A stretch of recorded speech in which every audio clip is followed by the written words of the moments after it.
దక్షులైనటువంటి సభాధ్యక్షులు మాజీ ప్రధానమంత్రి శ్రీ పివి నరసింహారావు గారి శత జయంతి ఉత్సవాల కమిటీ నిర్వహణ అధ్యక్షులు టిఆర్ఎస్ పార్లమెంటరీ పార్టీ నాయకులు శ్రీ కేశవరావు గారు, మన రాష్ట్ర శాసనసభాపతి గౌరవనీయులు శ్రీ పోచారం శ్రీనివాసరెడ్డి గారు, పివి గారి ముద్దుబిడ్డ శ్రీమతి వాణిదేవి గారు, మిత్రులు పివి గారి సుపుత్రులు ప్రభాకర్ రావు గారు,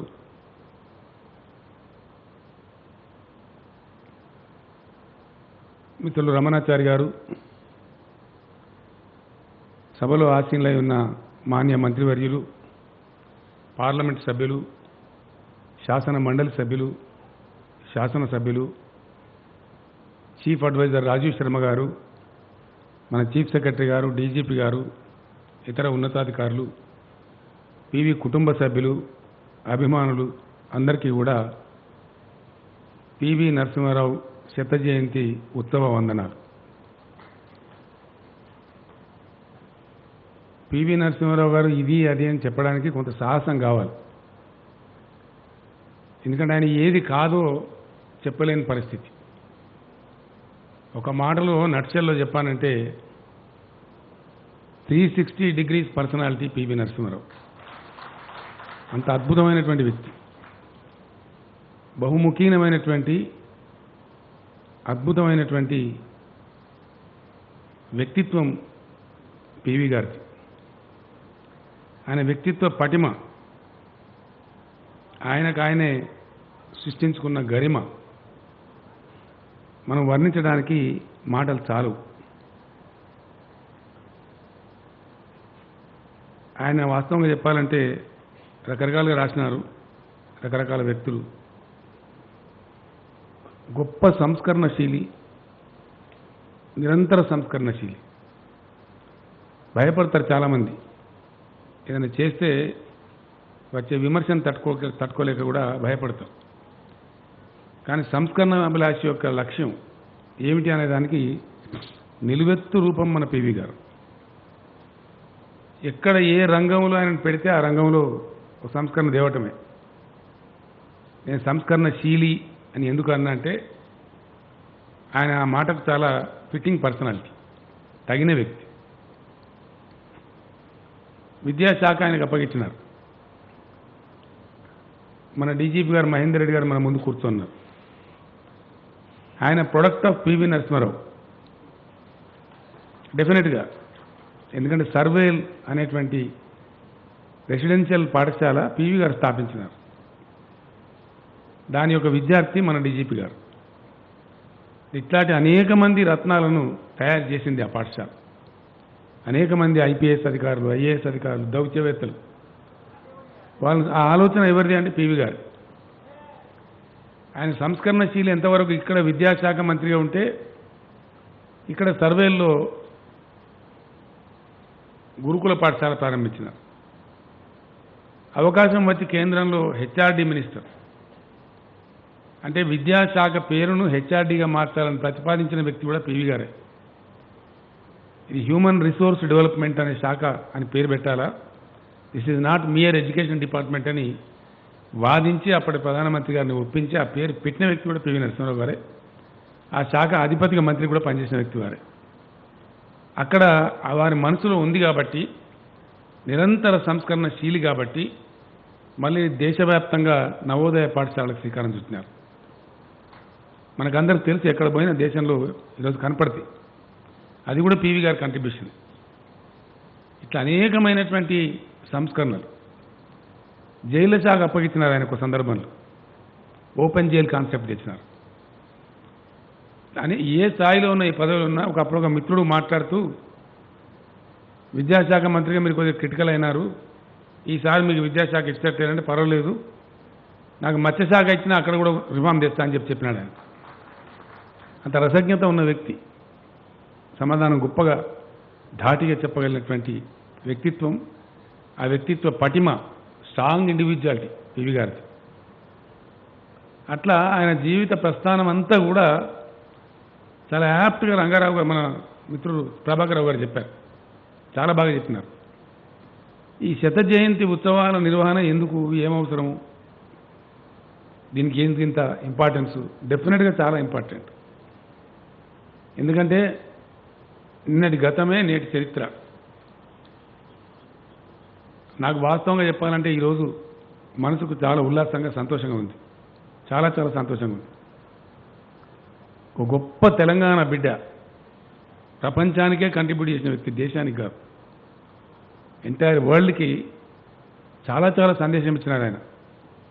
ఆయన జీవన గమనాన్ని, జీవన గతిని మనం ఒకసారి పరిశీలన చేస్తే ఏ సందర్భాన్ని కూడా ఆయన సద్వినియోగం చేసినారు. ఏ సందర్భాన్ని కూడా అనేక వాదాలు ఉంటాయి, కానీ తాను నమ్మిన దాన్ని, తాను చెప్పదలుచుకున్న దాన్ని చాలా గొప్పగా చెప్పిన వ్యక్తి పివి గారు. తొట్టుబాటు లేకుండా, తడబాటు లేకుండా తను అనుకుంటే స్పష్టంగా, స్ఫటిక సదృశంగా చెప్పగలిగినటువంటి వ్యక్తిత్వం. చెప్పినారు అట్లా. ప్రపంచమంతా కలోనియల్ విధానంలో కాలనీల కింద విభజించబడి రకరకాలుగా ఉన్నప్పుడు ఆయన విదేశాంగ శాఖ మంత్రిగా పనిచేస్తూ కొత్త డైలాగ్ తెచ్చినారు. He has contributed a new dialogue to the world. Look to east. ఎంతసేపు మీరే కాదు, ఈస్ట్ వరల్డ్లో కూడా చాలా పెద్ద సంస్కరణలు ఉన్నాయి, మంచి ఉన్నాయి. మాకు సంస్కారం ఉంది, చరిత్ర ఉంది, సంస్కృతి ఉంది, గొప్ప వైవిధ్యం ఉంది అని లుక్ ఈస్ట్ అని చెప్పి ఒక కొత్త ఫిలాసఫీని పాశ్చాత్య ప్రపంచం అంతా ఈస్ట్ వైపు, మన ఏషియన్ కాంటినెంట్ వైపు చూసేటువంటి దృష్టి మరల్చినటువంటి గొప్ప వ్యక్తి. అది కూడా స్పష్టంగా కుండబద్దలు కొట్టిన చెప్పినటువంటి పద్ధతి ఇంకొకరికైతే సాధ్యమయ్యేది కాదు. భయపడతారు ఆయన చెప్పాలంటే. అంత అవగాహన ఉంటే తప్ప చెప్పడం సాధ్యం కాదు. ఇట్లా అనేక విషయాలలో ఆయన ఎక్కడ ప్రవేశిస్తే అక్కడ ఒక సంస్కరణ. ముఖ్యమంత్రికి అవకాశం వస్తే భూ సంస్కరణ. ఆయన స్వయంగా మంచి భూస్వామి, 1,000-1,200 ఎకరాల ఆసామి. ఆయనకు, ఆయన కుటుంబానికి అర్హత ఉన్న మేరకు 150 నుంచి 200 ఎకరాల భూమి ఉంచుకొని 800 ఎకరాల భూమిని నికార్సుగా ప్రభుత్వానికి అప్పచెప్పినటువంటి మహోన్నత వ్యక్తి. ఇది మామూలు విషయం కాదు. ఏదో అదే ఈ రోజుల్లో అయితే ఏదో మాయా మచ్చింది చేసి ఏరా పేరు చేసి చెప్పినాం కాబట్టి 10 ఎకరాలు ఇచ్చి మిగతా తప్పించుకుంటారు. అట్లా కాదు పీవీ. అందుకే పీవీ మన తెలంగాణ టీవీ అని నేను అంటున్నా గట్టిగా. ఏ రోజుకైనా డెఫినెట్గా సంస్కరణ తనతోనే ప్రారంభం, తన కుటుంబంతోనే ప్రారంభం. తన ఆస్తిని ప్రభుత్వం ద్వారా ప్రజలకు అప్పగించడమే నిజమైన సంస్కరణశీలి యొక్క లక్షణం. అది పీవీ గారిలో పుష్కలం. ఆచరించి చూపెట్టినారు. అది మన చరిత్ర, మన సొంత చరిత్ర, మన వంగర చరిత్ర, మన తెలంగాణ చరిత్ర. తెలంగాణ ముఖ్యమంత్రిగా పీవీ గారు చేపట్టినటువంటి మరొక గొప్ప సంస్కరణ. చాలా చక్కగా దాన్ని అమలు చేసినారు. ఆ సందర్భంలో కూడా వారి మీద తీవ్రమైన విమర్శలు, తీవ్రమైనటువంటి చర్చలు, క్రిటికల్ చేయడం, కాంట్రవర్షియల్ చేయడం. కానీ ఆయన వెనకాడలేదు, భయపడలేదు. అది చాలా నిశ్చలమైనటువంటి, గంభీరమైనటువంటి వ్యక్తి పీవీ గారు. గెలుపులో, ఓటమిలో ఎప్పుడు కూడా ఒకే రకంగా నిశ్చలంగా తను అనుకున్న దాన్ని, తను నమ్మిన దాన్ని చేసుకుంటూ ముందుకు పోయే వ్యక్తి. తెలంగాణ సాయుధ పోరాటం ఆయన మదిలో ఉంది. ఆయన రాసినటువంటి గోలరామవ్వ కథలో ఒక గొప్ప సాయుధ పోరాట వీరుణ్ణి ఏ విధంగా గోలరామవ్వ కాపాడిందో అద్భుతంగా చెప్పినారు. జాగీర్దార్ వ్యతిరేక పోరాటం, భూస్వామ్య వ్యతిరేక పోరాటం ఆయన స్వయంగా చూసినారు. చూసి వదిలేయలేదు, దాని నుంచి నేర్చుకున్నారు. దాని రిఫ్లెక్షనే వారు చేపట్టినటువంటి భూ సంస్కరణ. ఆ తర్వాతనే చిన్న రైతాంగం, చిన్న కమతాల రైతులు ఇలా తెలంగాణ రాష్ట్రంలో 93%, నేను అడిగినప్పుడల్లా మా చీఫ్ సెక్రటరీ గారు చెప్తారు, 93% తెలంగాణలో స్మాల్ అండ్ మార్జినల్ ఫార్మర్స్ ఉన్నారు సార్ అని చెప్పి వ్యవసాయ శాఖ కానీ మన చీఫ్ సెక్రటరీ కానీ చెప్తా ఉంటారు, ప్రభుత్వ లెక్కలు. దానికి ఆద్యులు, కారణభూతులు ఖచ్చితంగా పివి నరసింహారావు గారే అని చెప్పక తప్పదు. 100కు 100%. I have no iota of doubt. చాలా చోట్ల జరగలేదు. పివి గారు చెప్పడం కాదు, పకడ్బందీగా ఎన్ని విమర్శలు వచ్చినా, ఎవరేమన్నా తన లక్ష్యం చేరే వరకు దాన్ని చాలా పటిష్టంగా అమలు కూడా పరిచినారు. అట్లా అనేకమైనటువంటి అద్భుతమైనటువంటి సంస్కరణలు. ఎక్కడికి పోతే అక్కడ, ఏ స్థాయి లభిస్తే ఆ స్థాయిలో తాను చేయగలిగితే చేయడమే. సంస్కరణశీలి, నిరంతర సంస్కరణశీలి, ఒక చోట వదిలిపెట్టలేదు ఆయన. ఆయన ప్రైమ్ మినిస్టర్ అయిన నాటికి దేశం యొక్క గతి గమ్యం అంధకారమయమై ఉంది. ఉన్న గోల్డ్ అంతా తీసుకెళ్లి ఇతర దేశాల బ్యాంకుల్లో పెట్టి పరువు నిలబెట్టుకుంటున్నటువంటి సందర్భం మనందరికీ తెలుసు, అది చరిత్ర. అటువంటి సందర్భంలో చాలా క్రిటికల్ టైంలో ప్రధానమంత్రి పదవి ఆయన ఏమి మూటాలు కట్టి లేకపోతే ఇంకోటి చేసి సాధించుకోలేదు, ఆయనకు వరించి వచ్చిన అవకాశం అది. దాన్ని కూడా మళ్ళీ ఎంత గొప్పగా చేసినారో మనకు తెలుసు. ఆయన లోపల ఉన్నటువంటి సంస్కరణ ఆ శీలం ఏ విధంగా ఉందంటే, అప్పటి వరకు రాజకీయాల్లో లేని వ్యక్తిని మన్మోహన్ సింగ్ గారిని ఒక ఆర్థికవేత్తను ఫైనాన్స్ మినిస్టర్ చేసి ఆయన ద్వారా అద్భుతమైనటువంటి ఆర్థిక సంస్కరణలు తెచ్చినారు. ఈరోజు మనం అందరం అనుభవిస్తున్నటువంటి ఆర్థిక స్వేచ్ఛ, పెరిగినటువంటి ఆర్థిక పరిణతి, దానికి ప్రధానమైనటువంటి కారణభూతుడు శ్రీ పివి నరసింహారావు గారు. అప్పటి వరకు ఉన్నటువంటి స్తబ్దత తొలగిపోయి దేశం ఆర్థిక దుస్థితి నుంచి గట్టెక్కి అద్భుతంగా ప్రపంచంతో పాలు పంచుకొని ముందుకు సాగే అవకాశం ఈరోజు వచ్చిందంటే, మన ఓన్ పబ్లిక్ సెక్టర్లో కూడా పోటీతత్వం పెరిగిందంటే, ప్రైవేట్ రంగంతో పోటీపడి, ప్రైవేట్ రంగం ప్రభుత్వ రంగంతో పోటీపడి అద్భుతమైనటువంటి ఆర్థిక సృజన జరిగిందంటే దానికి అద్భుతమైనటువంటి ఆద్యుడు, సంస్కరణాభిలాషి పివి గారే దానికి కారణభూతుడు. ఇది అందరికీ తెలుసు. సరే, కారణాలు వేరు. ఈ సందర్భంలో అంత మహనీయుని గొప్పగా స్మరించుకునే ఈ సమయంలో నేను రాజకీయాల్లోకి పోదలుచుకోలేదు. కానీ బాధ కలుగుతుంది.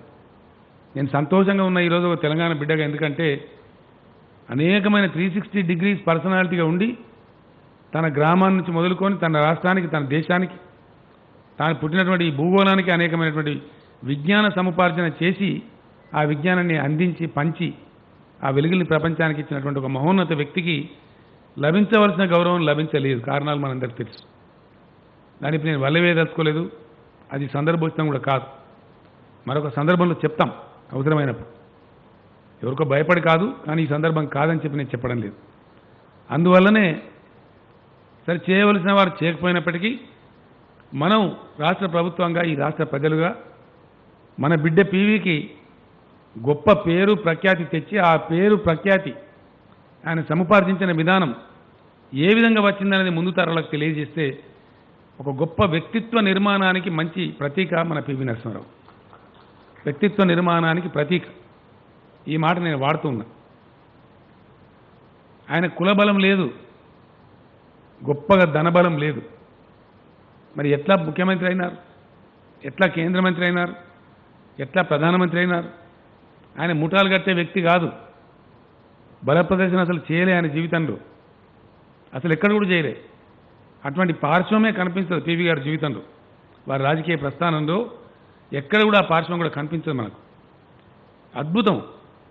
అంటే తన మీద తనకుండే ఆత్మవిశ్వాసం, తాను సముపార్జించుకున్నటువంటి విజ్ఞానం, సముపార్జించుకున్నటువంటి అనుభవం, అన్నిటిని మించి ఇందిరాగాంధీ లాంటి నాయకురాలు క్రిటికల్ టైం వస్తే వారిని పిలిచి మాట్లాడి ఆమె అంతరంగికులలో ఒకరిగా ఎదిగే స్థాయి ఆయనకు వచ్చిందంటే, వాక్శుద్ధి చిత్తశుద్ధి రెండూ ఉన్నటువంటి గొప్ప నేత మన పివి. మాట్లాడితే అంతే. ఆయన అంతర్ముఖుడుగా ఉంటారు, introvert, but is not introvert. అంతర్ముఖునిగా ఉంటే 17 భాషలు ఎందుకు నేర్చుకుంటారండి? అంటే అంతరంగంలో ఎంత బహుముఖమైనటువంటి ప్రజ్ఞ దాగి ఉంది ఆయనలో. ఆయన నోరు తెరిస్తే సరస్వతి నాట్యం చేసినట్టే ఉంటుంది. అద్భుతం. చాలా గొప్పగా, మామూలుగా కాదు. గొప్పగా చదువుకున్నారు ఆయన. ఇక్కడ స్వతంత్ర పోరాటంలో పాల్గొంటే నిజాం రస్టికేట్ చేసి, నిజాం ప్రభుత్వం ఎక్కడ కూడా ఈ రాజ్యంలో ఆయనకు సీటు ఇవ్వదని చెప్తే పొరుగు రాష్ట్రం మహారాష్ట్రకి పోయి అక్కడ యూనివర్సిటీలో సీటు సంపాదించుకొని చదువుకుంటూ గొప్పగా మరాఠీ భాష నేర్చుకుంటాడు. మరాఠీ భాష నేర్చుకోవడం కాదు, మరాఠీ నవలను తర్జుమా చేసేంత శక్తి, మరాఠాలో అనర్ఘలంగా ప్రసంగించేటువంటి శక్తి, గొప్ప విద్యార్థి పివి. ఎంత గొప్ప విద్యార్థి అంటే దానికి వయస్సుతో నిమిత్తం లేదు. There were no barrier. ఆయన అనుకున్నాడంటే నేర్చుకోవడం. 17 భాషలు ఎట్లా వస్తాయి? ఒక భాష రావడానికే మన తలప్రాణం తోకకు వస్తుంది. మరి 17 భాషలు ఎందుకు వచ్చినాయి ఆయనకు? అంటే పట్టు. అనుకున్నాడంటే దాన్ని సాధించే వరకు, దాన్ని పట్టు పట్టే వరకు వదలడు కాబట్టి ఆ భాషలన్నీ ఆయనకు పట్టుబడి. అదే పద్ధతిలో రాజీవ్ గాంధీ గారు ప్రైమ్ మినిస్టర్ ఉండే టైంలో పివి గారు అక్కడ ఉంటే రాజీవ్ గాంధీ గారు ఎవరో ఒక ప్రైమ్ మినిస్టర్ నేను వాణి గారు వ్యాసంలో చదివిన నేను చాలా ఆశ్చర్యం వేసింది నాకు. వారు నిన్న రాష్ట్ర పత్రిక వాళ్ళు ప్రచురించిన దాన్ని నేను చదివిన మా నాయనతో నా అనుభవాలని చెప్పి రాసినారు ఆవిడ. రాజీవ్ గాంధీ గారు మాట్లాడుతూ రాబోయేదంతా కంప్యూటర్ యుగమండి, ఖచ్చితంగా కంప్యూటరే డామినేట్ చేస్తుంది గ్లోబ్ని, కానీ ముసలి వాళ్ళతోనే చిక్కంతా వచ్చిపడ్డది, వీళ్ళు మార్పును ఆహ్వానించరు, మారరు అని అంటుంటే పీబీ అప్పటికే కొంచెం ఏజ్ వచ్చింది కాబట్టి ఆయన కోపం వచ్చేసి ఆ రోజే ఫోన్ చేసి వాణి గారికి ఫోన్ చేసి నీ కంప్యూటర్ పట్టుకున్నది రా, సాయంత్రం ఫ్లైట్కి రమ్మని ఇక్కడి నుంచి కంప్యూటర్ తెప్పించి కంప్యూటర్ నేర్చుకొని ఆయన జీవిత చరమాంకం వరకు చివరి దశ వరకు కూడా కంప్యూటర్ మీదనే పనిచేసినారు. అంటే అంత పట్టు ఒక భాషలు నేర్చుకోవడమే కాదు, టెక్నాలజీలో కూడా అవసరం అనుకుంటే దానిలో అప్పటికప్పుడు నేర్చుకొని ఆ కాడి నుంచి ఆయన ప్రోగ్రామ్ అంతా కంప్యూటర్ మీద చేసుకున్న స్వయంగా కంప్యూటర్ ఆయన ఆపరేటర్ని పెట్టుకోవచ్చు కానీ పెట్టుకోలే. ఒక సహాయకుడు ఆయనకు ఉన్నప్పటికీ ఆయనకాయనే పర్సనల్గా కంప్యూటర్ ఆపరేట్ చేసిన వ్యక్తి పీవీ. అవి అంతా నేర్చుకోవాలి విద్యార్థి, నిరంతర అధ్యయనశీలి, నిరంతరం సమాజాన్ని స్టడీ చేసిన వ్యక్తి, గొప్ప సామాజిక దృక్పథాన్ని పెంచుకున్నటువంటి వ్యక్తి. అందుకే నేను 360 degrees పర్సనాలిటీ అని చెప్పాను. ఎక్కడ పీవీని పెడితే అక్కడ సంస్కరణ ఖచ్చితంగా వస్తుంది, సమస్య లేదు. ముఖ్యమంత్రులు కూడా భయపడే పరిస్థితి, కాదనలేని పరిస్థితి ఆయన ప్రతిపాదిస్తే ఎక్కడ పెట్టినా ఏ రంగంలో పెట్టినా కూడా అద్భుతమైనటువంటి సంస్కరణలు తెచ్చి, ఎందుకంటే ఆయన ఒక సిద్ధాంతాన్ని నమ్మినారు, బాగా చదువుకున్నారు, భవిష్యత్ దర్శించేటువంటి శక్తి వచ్చింది, మనిషిలో అవసరమైనటువంటి రసజ్ఞత ఉంది కాబట్టి విషయాన్ని విశ్లేషణ చేసుకునే చక్కటి నేర్పరితనం ఉంది ఆయనకు. అందువల్ల రేపటి ప్రపంచం ఎట్లా ఉండబోతుంది, మన తాత కాలం నాటిది మన తండ్రి కాలం నాటికి ఇర్రిలవెంట్ అవుతుంది, మన తండ్రి కాలం నాటిది మన కాలం నాటికి ఇర్రిలవెంట్ అవుతుంది, మన కాలంది మన నెక్స్ట్ పిల్లల తరానికి ఇర్రిలవెంట్ అవుతుంది. కాబట్టి reform is a continuous process. As long as the human community lives on the globe, the reform also will continue. Relevance పోతుంది, ఎప్పటికీ ఏది రిలవెంటో దాన్ని అడాప్ట్ చేసుకోవాలి. అది అభ్యుదయవాదుల యొక్క ఆలోచన సరళి. అందుకే పీవీ గొప్ప అభ్యుదయవాది కాబట్టే నిరంతర సంస్కరణశీలిగా ఉన్నారు ఆయన. ఆ సమయానికి, ఆ కాలానికి, ఆ చరిత్రకి ఏ సంస్కరణ అవసరమో తాను అర్థం చేసుకొని తాను చదివి ఇతరులకు నేర్పి ఇతరులను నమ్మేటట్టు తయారు చేసి ఆ సంస్కరణ అమలు చేసినటువంటి గొప్ప ధీరుడు పీవీ. ఎందుకంటే మార్పును జనరల్గా అంగీకరించం, అది మానవ నైజం. అసలు ఫస్ట్ ఆఫ్ ఆల్ భయపడతాం, అయితే ఆదా ఎక్కడికెళ్ళి అవుతుంది, సాధ్యమవుతుందా అని మాట్లాడతారు. కానీ ఆయన అటువంటి వ్యక్తి కాదు. ఎవరికి భయపడకుండా తనకు పూర్తిగా అర్థమైతే, తాను కన్విన్స్ అయితే డెఫినెట్గా దాన్ని రిఫార్మ్ రూపంలో తెచ్చి మనకు అందించినారు. ఆ రిఫార్మ్స్ అన్నీ మనకి ఇలా ఫలితాలు ఇస్తూ ఉన్నాయి. తమాషా కోసం చక్కెర గింతల రిఫార్మ్స్ కావు. విద్యారంగంలో వారు తెచ్చినటువంటి ఆ గురుకుల విద్య ఈరోజు డెఫినెట్గా మొత్తం విద్యా విషయంలోనే తలమానికంగా ఉంది. అందుకే తెలంగాణ ప్రభుత్వం కొత్తగా 900 గురుకుల పాఠశాలలు కూడా పీవీ గారి ఆశయం కోసమే ఏర్పాటు చేసుకున్నాం. అక్కడ నుంచి చక్కటి ఫలితాలు కూడా వస్తూ ఉన్నాయి, అద్భుతమైన ఫలితాలు వస్తాయి. అక్కడ జరిగేటువంటి బోర్డ్ ఎగ్జామ్స్ ఎవి జరిగినా 99.9%, సమ్టైమ్స్ 100% రిజల్ట్స్ వస్తూ ఉంటాయి. అది పీవీ గారు చూపించిన బాట. నవోదయ స్కూళ్ళలో కూడా ఈరోజు అద్భుతమైన ఫలితాలు వస్తే పిల్లలు చాలా బాగా ఎదుగుతారు. అట్లాంటి సంస్కరణ ఫలితం కనపడతా ఉంది. ఆర్థిక సంస్కరణల ఫలితం మనకు కనపడతా ఉంది, చాలా స్పష్టంగా కనపడతా ఉంది. కాబట్టి అద్భుతమైనటువంటి ఫలితాలు ఏవైతే తెచ్చినారో అవన్నీ కూడా చాలా గొప్పగా ఉన్నాయి. వారి యొక్క సాహిత్యం, పీవీ గారిలో గొప్ప రసజ్ఞత ఉంది అని నేను చెప్పిన, ఊరికే చెప్పలేదు. చాలా కఠినమైనటువంటి పద్ధతి అది రావాలంటే కూడా కష్టం, అధ్యయనం చేయాలంటే కష్టం. ఆయన చేసిన గొప్ప పని, సాహిత్యం ఎంత చదువుకున్నా ఆయన ఎప్పుడు డప్పు కొట్టుకోలేదు, డంబాచారానికి పోలేదు. ప్రభాకర్ రావు గారు చెప్పినట్టు ఆయన గురించి పొగుడుతులు కూడా చాలేవా, నా గురించి ఎందుకు ప్రపంచం గురించి మాట్లాడమని చెప్పేవారు ఆయన. చాలా అద్భుతమైనటువంటి కవి, రచయిత, జ్ఞానతృష్ణ ఉన్న వ్యక్తి, సాహిత్య పిపాసి, ధైర్యం కూడా కావాలి. విశ్వనాథ్ సత్యనారాయణ గారు రాసినటువంటి 1000 పడగలు అన్నటువంటి ఒక నవల, అది నిజంగా కూడా మియర్ నావెల్ కాదు. ఒక రకంగా చెప్పాలంటే అది ఒక ఇతిహాసం చెప్పినట్టుగా ఉంటుంది, చాలా గొప్పగా ఉంటుంది, మామూలుగా ఉండదు. చాలామంది తెలియని వాళ్ళు పీవీ గారు సహస్ర ఫన్ అని దాన్ని హిందీలోకి ట్రాన్స్లేట్ చేసినారు, అనువదించినారని చెప్తారు. అది అనువాదం చేయలే ఆయన, అనుసృజన చేసినారు. ఒక ఆయన ఎవరో విశ్వనాథ్ సత్యనారాయణ గారు అడిగినారు, పివి గారు హిందీలోకి ఇది ట్రాన్స్లేట్ చేసినారు కదా, మీకు ఏమనిపించింది విశ్వనాథ్ గారు, మీరు ఒరిజినల్ ఆథర్ అంటే లేలే, నాకు తమాషా అండి, వారు రాస్తేనే నేను తెలుగులో ట్రాన్స్లేట్ చేసిందా అనిపించింది అంటే అంత డెఫినెట్గా ఆ రసజ్ఞత ఉంది కాబట్టి తాను 1000 పడగలు చదివి తాను పొందిన ఆ రసప్రాప్తిని ఇతర ప్రపంచానికి కూడా తెలియచేయాలి, మొత్తం భారతదేశానికి తెలియజేయాలి అనే ఒక తపన, ఆ రసజ్ఞ భూమిక పోషించాలి అనేటువంటి ఆలోచన కలిగింది కాబట్టి దాన్ని హిందీలోకి తర్జుమా చేసిన. చాలా కష్టం నిజంగా. నేను 40 ఏళ్ల క్రితం చదువుకున్నా లేదా 1000 పడగల నవల. నేను కొంత తెలుగు లిటరేచర్ చదివిన కాబట్టి ఆ సందర్భంలో చదివినాం. మళ్ళీ మొన్న ఈ కరోనా అని వస్తే దాని సందర్భంలో తీసి చదివిన. మళ్ళీ చాలా కఠినంగా ఉంటుంది. కొంచెం లిటరేచర్ వచ్చిన వాళ్ళకి ఆ విశ్వనాథ్ సత్యనారాయణ గారి భాష అర్థం కాదు. అటువంటి దీర్ఘ సమాసాలు, సంస్కృత సమాసాలు తెలుగులోనే దాన్ని మనం అర్థం చేసుకోవడం కొంచెం కష్టంగా ఉంటుంది. నిజంగా పివి గారు ఎంత కష్టపడ్డారో అనిపించింది నాకు.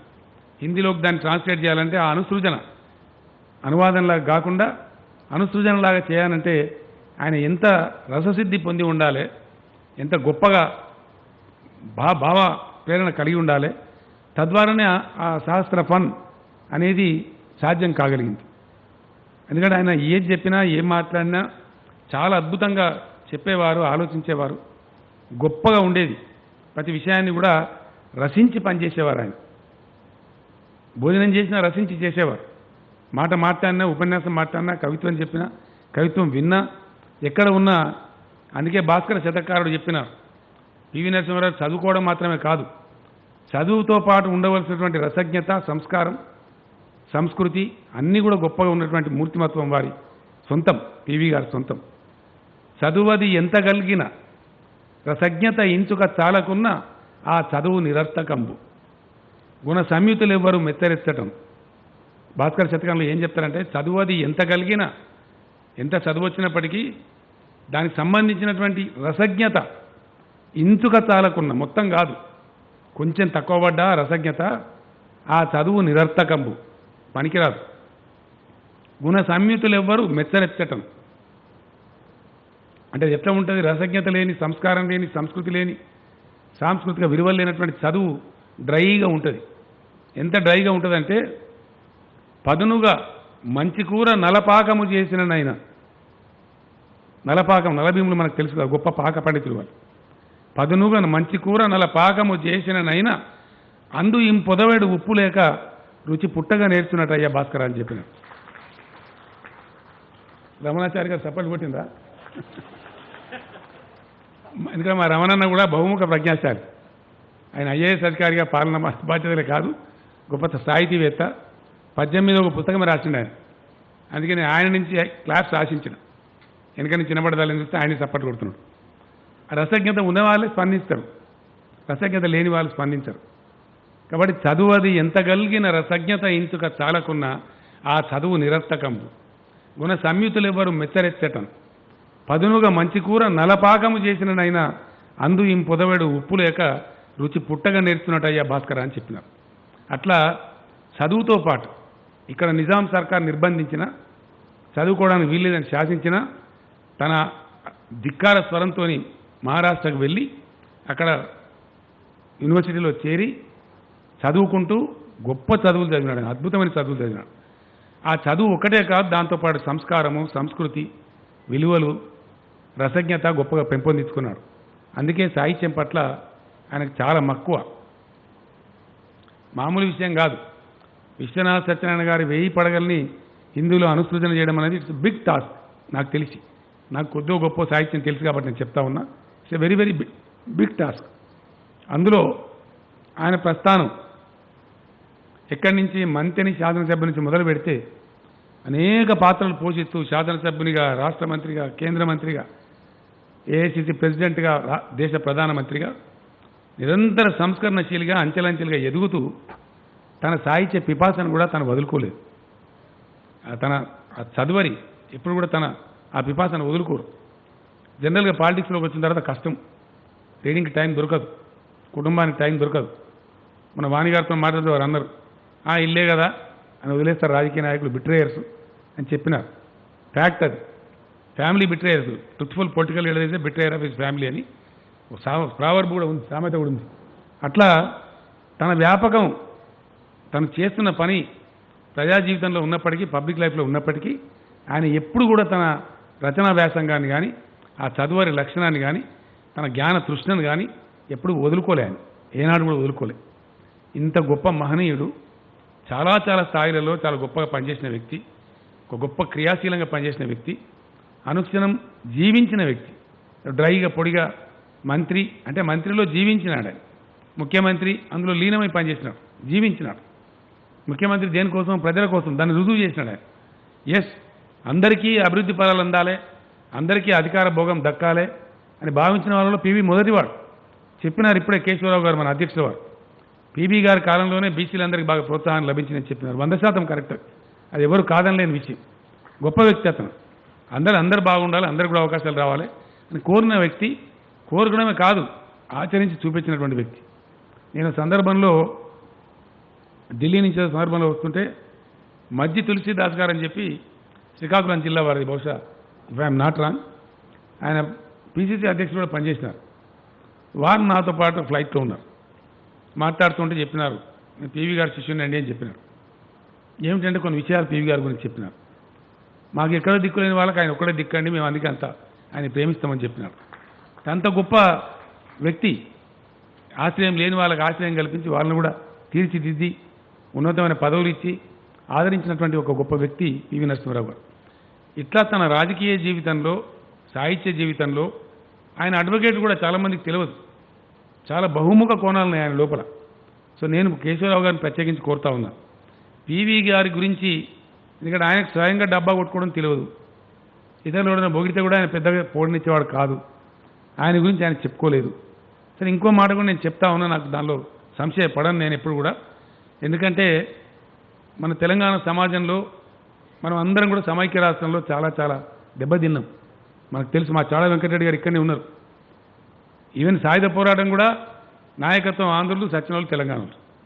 ఏ పోరాటమైనా కూడా గొప్ప పని చేసిన వాళ్ళు మనోళ్ళే, చాలా గొప్ప పని చేసినారు. గొప్ప త్యాగాలు చేసిన వాళ్ళు మనోళ్ళే. నిజంగా తుపాకులు పట్టుకుని కొట్లాడిన వాళ్ళు మనోళ్ళు, కానీ పేరు మాత్రం అవతల వాళ్ళకి వచ్చింది. అట్లనే అన్ని ప్రతిభలు మసకబారినాయి. అన్ని రకాల తెలంగాణ ప్రతిభలు మసకబారి ఉన్నాయి. అవన్నీ కూడా తీయాలి, మన కర్తవ్యం. తెలంగాణ భావి తరాలకు ఆ తెలంగాణ చరిత్ర అందించబడాలి. అందులో ఒక ఉజ్వలమైన వ్యక్తిత్వం, మహోజ్వలమైన వ్యక్తిత్వం, ఒక ఉజ్వలమైన చరిత్ర కలిగిన గొప్ప దీశాలి. నేను ఒకటే మాటలో చెప్పిన, నర్చల్లో అర్థం చేసుకునే వాళ్ళకి చాలా పెద్ద బుక్లా ఉంటుంది. రాసేవాళ్ళు పీబీ అభిమానులు 360 degrees పర్సనాలిటీ మన పీబీ అని ఒక పుస్తకమే రాయొచ్చు. అంత పెద్ద జీవితం. ఆయన గురించి చెప్పాల్సుకుని 2.5-3 గంటలు అనర్గళంగా చెప్పవచ్చు. నేను 3 గంటలు చెప్పాను, మీరేం భయపడకండి. సో ఆ విధంగా అంత పెద్ద హిస్టరీ ఉంది, ఆచరణాత్మకమైనటువంటి క్రియాశీలమైనటువంటి ఆచరణ ఉంది, వ్యక్తిత్వం ఉంది. ఒక ఎమ్మెల్యే నుంచి అంచెలంచెలుగా ఎదిగి దేశ ప్రధానమంత్రిగా పనిచేసినటువంటి చరిత్ర మన కళ్ళ ముందు సాక్షిభూతంగా ఉంది. వీటన్నిటినీ 100% ఒక వ్యక్తి యొక్క వ్యక్తిత్వ పటిమను, ఐ రిక్వెస్ట్ కేశవరావు గారు to note this point kindly, వ్యక్తుల యొక్క వ్యక్తిత్వ పటిమను పెంపొందించుకోవడానికి పీవీ గారి జీవిత చరిత్ర ఒక ఆదర్శంగా నిలుస్తుంది, ఒక గైడ్ లాగా నిలుస్తుంది. తనకు ఏ రకమైన బలం లేకపోయినా, మందబలం లేకపోయినా, ఆయననే తన విజ్ఞానం మీద, తన విద్వత్తు మీద, తన వ్యక్తిత్వ పటిమ మీద ఇన్ని పదవులు అలంకరించిన వ్యక్తి ఒక పీవీ గారు మాత్రమే. ఆయనకు నేపథ్యం లేదు, వెనక ముందు ఎవరు లేరు. కానీ తనకు తాను తన వ్యక్తిత్వాన్ని పెంపొందించుకుంటూ, తన వ్యక్తిత్వ పటిమను పెంపొందించుకుంటూ, ఏ స్థాయిలో అయినా సరే రాణిస్తూ ముందుకు పోయి చరిత్రలోనే ఒక అధ్యాయాన్ని సృష్టించిన వ్యక్తి. నవభారత నిర్మాతలలో మొట్టమొదటి కంట్రీ ప్లానింగ్ మొదలుపెట్టిన వ్యక్తి జవహర్లాల్ నెహ్రూ అయితే, ఆర్థిక సంస్కరణలకు ఆచరైనటువంటి పీవీ గారు గ్లోబల్ ఇండియా ఇలా సృష్టించిన వ్యక్తి పివి నరసింహారావు గారు. అందులో డౌటే లేదు. నెహ్రూకు సమాంతరంగా ఉన్నటువంటి వ్యక్తి, నెహ్రూకు సమాంతరమైన personality PV. I have no iota of doubt in this. ఇది చెప్పాలి మనం గట్టిగా ప్రపంచానికి. ఇష్టం లేని వాళ్ళకి ఇష్టం లేకపోవచ్చు కాక, అది వేరే సంగతి. కానీ మనం ఇష్టపడే వాళ్ళం, మన జాతి బిడ్డ, మన గడ్డ బిడ్డ, మన తెలంగాణ బిడ్డ కాబట్టి 100% డంకా బజాయించి చెప్పాలి. ఈరోజు పీవీ శత జయంతి ఉత్సవాలు ఏదో జ్ఞానభూమిలో జరగడం లేదు, 51 దేశాలలో జరుగుతూ ఉన్నాయి. I'm very proud. మన తెలంగాణ బిడ్డ యొక్క శత జయంతి ఉత్సవాలు 51 కంట్రీస్లో ఉన్నటువంటి మన తెలంగాణ బిడ్డలు సెలబ్రేట్ చేస్తూ ఉన్నారు. ఆ బాధ్యత మున్సిపల్ మినిస్టర్ రామారావు తీసుకొని చక్కగా నిర్వర్తిస్తూ ఉన్నారు. బాగా జరుగుతూ ఉన్నాయి. అదేవిధంగా నేను ఇప్పుడే రామనాథన్ కూడా అడిగినాను. 33 జిల్లాలలో మొత్తం హోర్డింగ్స్ పెట్టమని చెప్పినాం, కట్అవుట్స్ పెట్టమని చెప్పినాం. అన్ని పెట్టినాం సార్ మీరు కోరుకున్నట్టు అని చెప్పి నాకు రమణాచారి గారు చెప్పినారు. కరీంనగర్ జిల్లా నుంచి 4 మినిస్టర్లు ఉంటే 2 ఇక్కడ ఉండిపోయినారు, 2 కరీంనగర్లో ఉన్నారు. ఎందుకంటే వారు సమున్నత వ్యక్తి, ఏదో గల్లీలో మీటింగ్ పెట్టుకొని చెప్పుకునే వ్యక్తి కాదు. పీవీ దేశమంతా గర్జించాల తెలంగాణ బిడ్డలు, దేశం మొత్తానికి సందేశం పోవాలని చెప్పి హైదరాబాద్ మినహా ఉన్నటువంటి 5 మెగా మెట్రోస్లో కూడా పీవీఆర్ కట్అవుట్స్ అన్ని పెట్టి Telangana celebrates centenary celebrations of the great son of the soil of India PV Narasimha Rao అని చెప్పి పెట్టమని చెప్పినాం. కోల్కతాలో, ముంబైలో, ఢిల్లీలో కూడా అన్ని హోర్డింగ్స్ పెట్టినారు ఈరోజు. అవన్నీ కూడా జరుగుతూ ఉన్నాయి. అయితే నేను ఒకటే మాట ఇక్కడ మనవి చేయదలుచుకున్నా. ఇంత బహుముఖీన వ్యక్తిత్వం, ఇంత దీశాలి, ఇంతటి ప్రజ్ఞా దురంధరుడు, ఇంతటి భాషా కోవిదుడు, ఇంతటి ఫ్రీడమ్ ఫైటరు, గొప్ప ఫ్రీడమ్ ఫైటర్ పీవీ గారు. ఆయన భయపడేవాడు కాదు. ఇంతటి సంస్కరణశీలి, ఇంతటి కంట్రిబ్యూటర్, ఆ పర్సనాలిటీ ఖచ్చితంగా పూర్తి స్థాయిలో వెలుగులోకి రావాలి. మేము మొన్ననే ఈ కార్యక్రమాలు ప్రారంభించినాం. దీనికి కేశవరావు గారు చాలా సందర్భోచితంగా, ఎందుకంటే కేశవరావు గారు కూడా జర్నలిస్ట్, బేసికల్ ఆయన పొలిటీషియన్ కంటే ముందు ఈ వాజ్ జర్నలిస్ట్. కేశవరావు గారి పత్రికను కూడా బహుశా నాకు తెలిసి పీవీ గారు ఆవిష్కరణ చేసినారు. పీవీ గారు కేశవరావు గారికి సన్నిహిత సంబంధాలు కూడా ఉండేటి. ఏదైనా ఇంతకుముందు అందుకే ఆయన బిల్లు, ల్యాండ్ రిఫార్మ్స్ బిల్లు, ఆయన ఏది రాసుకున్నా కేశవరావు గారు ఉండేవారు, ఆయనతో పాటు కంట్రిబ్యూట్ చేసేవారు. కానీ ల్యాండ్ రిఫార్మ్స్ మాత్రం ఆయన పెట్ సబ్జెక్ట్ కాబట్టి ఆయన్నే 3 రోజులు డోర్స్ మూసుకొని స్వయంగా డ్రాఫ్ట్ చేసుకున్నారని కూడా కేశవరావు గారు చెప్పినారు. సో కేశవరావు గారు అప్రాప్రియేట్ పర్సన్ అని చెప్పి మనం పెట్టుకున్నాం. ఇప్పుడు ఈరోజు ప్రారంభం చేసుకున్నాం. ఒక 10 కోట్ల రూపాయలను ప్రభుత్వం విడుదల చేయడం జరిగింది. మొన్ననే చీఫ్ సెక్రటరీ గారు ఆదేశాలు ఇచ్చినారు. That money is available. నేను ఒక మాట కోరుతా ఉన్నా. ఇంత ఘనంగా నిర్వహిస్తారన్న అనుమానాలు కూడా చాలామందిలో ఉండేవి.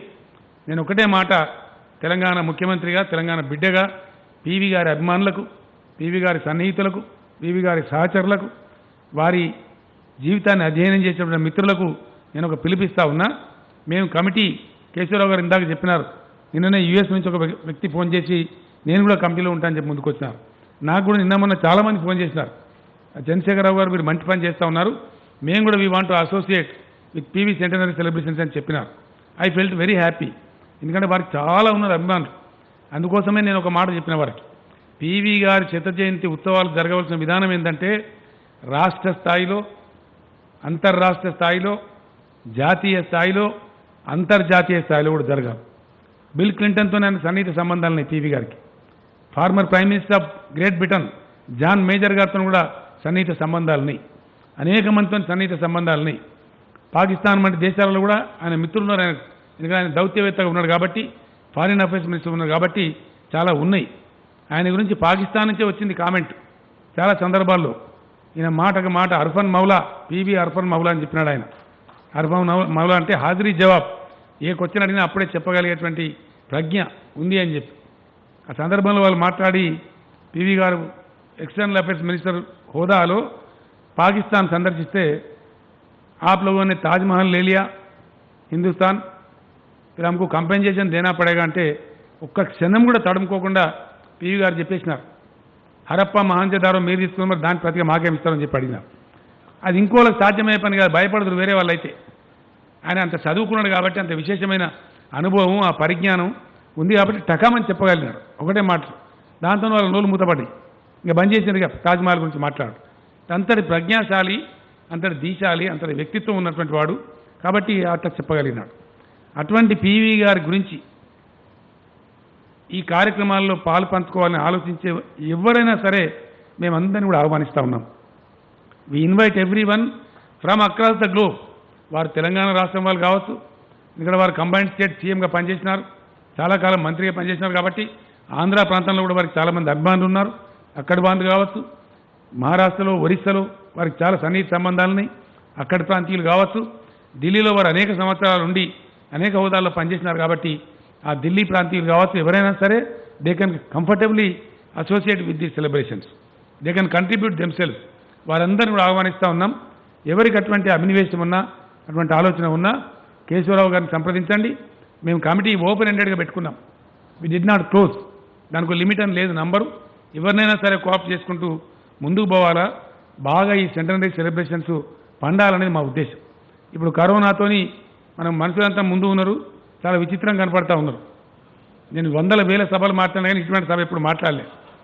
మనిషిని గుర్తుపట్టలేని దుస్థితి వచ్చేసి మనకి ఈ మాస్కుల వల్ల గుర్తుపట్టడమే పెద్ద టాస్క్ అయిపోయింది. కాబట్టి నేను అనుకునేది ఏంటంటే పివి గారి శత జయంతి ఉత్సవాల ముగింపు సభ ఓ 1,00,000 మందితో జరుపుకునే రోజు రావాలని భగవంతుని ప్రార్థిస్తూ ఉన్నా. ఎందుకంటే ఈ సంవత్సరం పొడుగుతా చాలా గొప్పగా మనం కార్యక్రమాలను నిర్వహించుకుంటూ పోతాం. పరంపరగా కార్యక్రమాలు జరుగుతూ ఉంటాయి. పివి గారి రచనలు ఉన్నాయి, చాలా ఉన్నాయి. వాటన్నిటిని కూడా ఆముద్రితంగా ఏవైతే ఉన్నాయో వారి రచనలు 100% వాటన్నిటిని కూడా తెలంగాణ సాహిత్య అకాడమీ ఆ బాధ్యత తీసుకొని ముద్రణ చేయడం జరుగుతుంది. అన్ని యూనివర్సిటీలకు దాన్ని పంపించడం కూడా జరుగుతుంది. పివి గారి వ్యక్తిత్వ పటిమ గురించి నేను చెప్పినాను. వారి వ్యక్తిత్వ పటిమ గురించి అద్భుతంగా ఒక 3-4 ఎడిషన్స్ తెమ్మని నేను అధ్యక్షుల వారిని కేశవరావు గారిని కోరినాను. ఏదో మామూలు ఎడిషన్స్ కాదు, చాలా గొప్పగా రావాలి. వాటిని అన్ని ఇండియాలో ఉండే ఆల్ యూనివర్సిటీస్కు అన్ని లాంగ్వేజ్లో పంపిస్తాం. అవి యూనివర్సిటీ లైబ్రరీలో, కాలేజీ లైబ్రరీలో ఉండదగిన పుస్తకాలుగా ఉండాలి. How to build a strong individuality, దానికి గొప్ప ప్రతీక పివి నరసింహారావు. కాబట్టి అవి ఉండాలి. అందువల్ల ప్రస్తుత ప్రధానమంత్రి, ప్రస్తుత రాష్ట్రపతి, మాజీ రాష్ట్రపతి ప్రణబ్ ముఖర్జీ, మాజీ ప్రధాని మన్మోహన్ సింగ్ వీళ్ళందరూ కూడా పాల్గొనేలాగా కార్యక్రమాలు రూపకల్పన జరుగుతుంది. వీళ్ళందరూ పాల్గొనేలాగా చేస్తాం. ఏదో ఒక టెస్ట్లో, ఏదో ఒక ఘట్టంలో వీళ్ళందరినీ కూడా ఆహ్వానిస్తాం. అక్కడ ఆ మలుపులలో పెడతాం. ఒక 5 కాంస్య విగ్రహాలకు ఆర్డర్ ఇవ్వమని చెప్పి నేను చీఫ్ సెక్రటరీ గారిని ఆల్రెడీ రిక్వెస్ట్ చేసినాను. వంగరలో పెట్టుకుంటాం, వరంగల్లో పెట్టుకుంటాం, కరీంనగర్లో పెట్టుకుంటాం, హైదరాబాద్లో పెట్టుకుంటాం, తెలంగాణ భవన్లో న్యూఢిల్లీలో పెట్టుకుంటాం. చాలా గొప్పగా పెట్టుకుంటాం. అది కూడా చేస్తాం. అదేవిధంగా రాష్ట్ర అసెంబ్లీలో శాశ్వతంగా ఉండేటట్టు పివి గారి చిత్రపటాన్ని చాలా భారీ స్థాయిలో శాసనసభలో ఏర్పాటు చేయాలని చెప్పి నేను స్పీకర్ గారిని కూడా ఇక్కడ కోరుతా ఉన్నా. అదేవిధంగా పార్లమెంట్లో కూడా పివి చిత్రపటం ఉండాలి. కానీ వాళ్ళు చేయలే. మాజీ ప్రధానులకు ఇచ్చిన గౌరవం మన పివికి ఇవ్వలే. కానీ మనం చేద్దాం, ఇప్పుడు మనం చేపిద్దాం, 100% చేపిద్దాం. Let us fight. దానికి పార్లమెంట్లో కూడా పివి చిత్రపటం శాశ్వతంగా ఉండే విధంగా పెట్టాలా. అదేవిధంగా పివికి భారతరత్న ఇవ్వాలని చెప్పి శాసనసభ, క్యాబినెట్ తీర్మానం చేయడమే కాదు, నేనే స్వయంగా డెలిగేషన్ తీసుకెళ్లి పివి కుటుంబ సభ్యులతో పాటు, మన మంత్రివర్గంతో పాటు ముఖ్యులందరితో డెలిగేషన్ పోయి ప్రధానమంత్రిని కూడా నేనే అభ్యర్థిస్తాను, కూడా పర్సనల్గా వెళ్ళి డిమాండ్ చేసి అభ్యర్థిస్తానని కూడా మనవి చేస్తా ఉన్నా. పివి గారికి దేశవ్యాప్తంగా ఉండే అభిమానులందరినీ కూడగట్టి వాళ్ళ ద్వారా కూడా కేంద్రం మీద ఒత్తిడి చేయిస్తామని చెప్పి కూడా మనవి చేస్తా ఉన్నా. ఆ విధంగా చేస్తాం. పివి పేరుతో నూతన ఆర్థిక విధానాలు, దేశం అనుభవిస్తున్న ఫలితాలు అనే విషయంలో కంటిన్యూగా కాకతీయ యూనివర్సిటీలో ఒక రీసెర్చ్ సెంటర్ను కూడా పివి గారి పేరు మీద పెడతాం, ఒక ఫౌండేషన్ను. ఆ విధంగా ఢిల్లీలో national level conclave remembering PV అని చెప్పి జాతీయ స్థాయి కాంక్లేవ్ను కూడా ఢిల్లీలో ఏర్పాటు చేస్తాం. తెలుగు అకాడమీకి పివి నరసింహారావు గారు పేరు పెట్టాలని, ఎందుకంటే దాన్ని వారిస్ సృష్టించినారని చెప్పి కూడా ఒక సూచన వచ్చింది. దాన్ని కూడా ప్రజలు కోరితే తప్పకుండా ఇంప్లిమెంట్ చేస్తాం. ఈ విధంగా అన్నిటిని మించి ఒక మంచి మెమోరియల్, మంచి మ్యూజియం, ఇంత వ్యక్తిత్వ పాటవం, వ్యక్తిత్వ పటిమ, బహుముఖ ప్రజ్ఞ వెలువరించినటువంటి గొప్ప పర్సనాలిటీ కాబట్టి, నేను మనవి చేసినట్టు 360 degrees పర్సనాలిటీ కాబట్టి వారి యొక్క మెమోరియల్ చాలా గొప్పగా ఉండాలి. నేను స్వయంగా రామేశ్వరం వెళ్ళినప్పుడు అబ్దుల్ కలాం ఆజాద్ గారి మెమోరియల్ నేను చూడడం జరిగింది. అది బాగా ఉంది. నేను కేశవరావు గారిని కోరుతా ఉన్నా, మీరు కమిటీ త్వరలో రామేశ్వరం సందర్శించి అబ్దుల్ కలాం ఆజాద్ గారిని మించినటువంటి మెమోరియల్ ఇక్కడనే జ్ఞానభూమిలో మనం ఆవిష్కరణ చేసుకోవాలి. నెక్స్ట్ జూలై 28 లోపల ఇక్కడ ఆ మెమోరియల్ కూడా నిర్మాణం జరగాలి. ఎక్కడి నుంచి ఎవరు వచ్చినా సరే పివి గారి జీవితాన్ని ఒక రౌండ్ కొడితే, తిరిగితే దానిలో ఒక మంచి లైబ్రరీ వారి రచనలతో పాటు అందుబాటులోకి తేవాలి. ఆ విధంగా మెమోరియల్ తీసుకురావాలని చెప్పి కూడా నేను మనవి చేస్తా ఉన్నా. ఆముద్రితంగా ఉన్నటువంటి పుస్తకాలను ముద్రించడమే కాదు, పివి గారు రాసినటువంటి రచనలను పునర్ముద్రణ కూడా మా మామిడి హరికృష్ణ వాళ్ళు చేపట్టాలని చెప్పి నేను కోరుతా ఉన్నా. ఇట్లా కొన్ని అనుకున్నాం. కొన్ని ప్రభుత్వ కార్యక్రమాలకు కూడా పివి పేరు పెట్టాలా. పివి పేరు స్మరించుకుంటూ ఉండే విధంగా కార్యక్రమాలు ఉన్నట్టయితే భవిష్యత్తు తరాలకు చాలా పెద్ద లాభం జరిగేటువంటి ఆస్కారం కూడా ఉంటుంది. పివి గారి పేరిట ఒక పోస్టల్ స్టాంప్ కూడా రిలీజ్ చేయాలని చెప్పి కేంద్ర ప్రభుత్వాన్ని కోరుతూ నేను వెంటనే ఆ చర్య కూడా తీసుకుంటాం. తప్పకుండా అది చేయిస్తాం వాళ్ళతోని. ఆ విధంగా చేసుకుందాం. మన బిడ్డ, మన జాతి గర్వించే బిడ్డ, వాస్తవానికి భరత జాతి ముద్దు బిడ్డ, దేశానికి ఎన్నో రకాల సేవలు కంట్రిబ్యూషన్స్ అందించినటువంటి మన తెలంగాణ గడ్డ బిడ్డ కాబట్టి చాలా సమున్నతంగా తెలంగాణ ఆత్మగౌరవ బావుటాను గగన వీధిలో ఎగిరేసే విధంగా పివి శత జయంతి ఉత్సవాలను ఘనంగా జరుపుదాం. ఈరోజు వచ్చిన మీ అందరికీ కూడా కృతజ్ఞతలు. రేపు రాబోయే రోజులలో కార్యక్రమాల్లో పాలు పంచుకోండి. సంవత్సరం పొడవుతూ అనేక కార్యక్రమాలు జరుగుతాయి. మీ దృష్టిలో జరపవలసినటువంటి విశిష్టమైనటువంటి కార్యక్రమాల సరళి మీ దృష్టిలో ఉంటే వెంటనే గౌరవనీయులు కేశవరావు గారికి లిఖితపూర్వకంగా ఇవ్వండి, లేదా వారిని కలిసి తెలియజేయండి. వాటిని కూడా వినయపూర్వకంగా స్వీకరించి టేకప్ చేయడం జరుగుతుంది. ఎందుకంటే ఈ పివి శత జయంతి ఉత్సవాలు ఏదో డ్రైగా కాకుండా ఇవి సంపన్నం కావాలా, సుసంపన్నం కావాలా, అద్భుతంగా జరగాలి. దీన్ని సుసంపన్నం చేయాలంటే మనం అందరం కూడా దీనికి పూనుకోవాలి. కాబట్టి ఎవరికి తోచిన రీతిలో వారు ఏమంటారండి,